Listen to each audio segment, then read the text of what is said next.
देखिए, कुछ बहुत महत्वपूर्ण मुद्दे हैं जो आज जीएसटी काउंसिल में आ रहे हैं।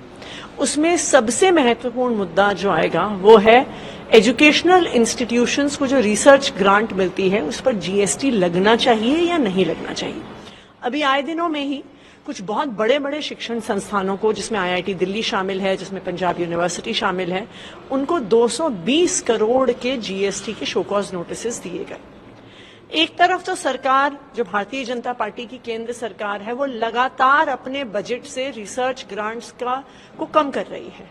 वो लगातार रिसर्च ग्रांट्स का अमाउंट कम करती जा रही है। और दूसरी तरफ जब एजुकेशनल इंस्टीट्यूशंस खुद अपने दम पर रिसर्च ग्रांट्स लेके आ रहे हैं तो उन पर 18% जीएसटी लगाया जा रहा है। देखिए, रिसर्च कोई बिजनेस नहीं है। रिसर्च देश के डेवलपमेंट में एक इन्वेस्टमेंट है। अगर आईआईटी दिल्ली जैसा इंस्टीट्यूट नई तरह की गाड़ियां, नई तरह के एयरक्राफ्ट, तरह तरह के मटेरियल्स, मेडिकल इक्विपमेंट वगैरह पे रिसर्च कर रहा है तो उस पर जीएसटी क्यों लगाया जाए।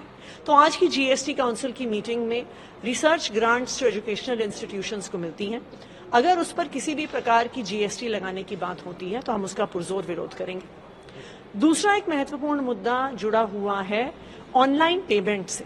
अभी तक 2000 रुपए से कम सारे ऑनलाइन पेमेंट्स जीएसटी से एग्जेम्प्ट थे, लेकिन एक प्रस्ताव आज जीएसटी काउंसिल में आ रहा है कि जो पेमेंट गेटवेज के माध्यम से होते हैं उन पर जीएसटी लगना चाहिए। लेकिन ये छोटे बिजनेसेस पर और स्टार्टअप्स पर बहुत बड़ा प्रहार होगा, क्योंकि बहुत सारे स्टार्टअप्स 100% ऑनलाइन पेमेंट्स पर रिलाय करते हैं, ऑनलाइन सेल्स पर रिलाय करते हैं। तो अगर जीएसटी पेमेंट गेटवे पर लगेगा तो वो इन बिजनेसेस को ही पास ऑन होगा। For exclusive and insightful videos, subscribe to our new channel ABP Live Premium.